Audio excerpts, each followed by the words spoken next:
Welcome to Maestro SFX. On the Beatoven.ai platform, select the Sound Effects tab. Describe the sound you need along with duration. To know the right way to prompt, check out the latest prompt guidelines on Beatoven.ai. Now, let's unlock the true power of the model. Open the advanced settings. These are your instruments for fine-tuning the AI's imagination.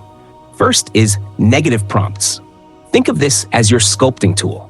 Your main prompt shapes the sound, while the negative prompt carefully removes what doesn't belong.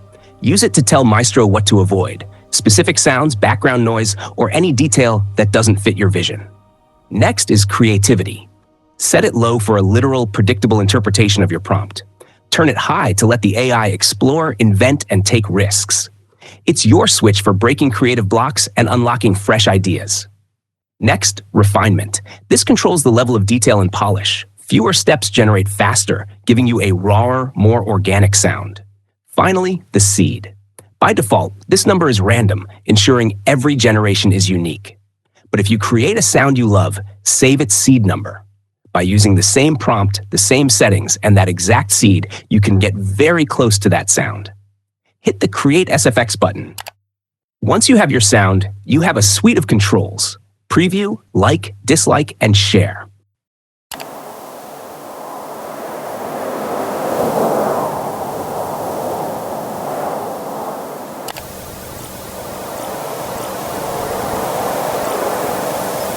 Clicking on the share icon generates a unique link, allowing you to send a preview of your sound effect directly to your team or client for feedback. If a generation is close but not perfect, click the rerun button. This will generate 2 brand new variations based on your exact same prompt and settings, giving you more options to choose from. Click on the download icon. You can export your sound as a high-quality WAV file for professional production, or as a lightweight MP3 for quick sharing and previews. Every sound you create is automatically saved and organized in My Projects. You are not just generating effects, you are building a personal, bespoke library of sonic assets that is entirely your own. It's for the filmmakers, developers, and creators who know that the right sound can change everything. Maestro, built for inspiration,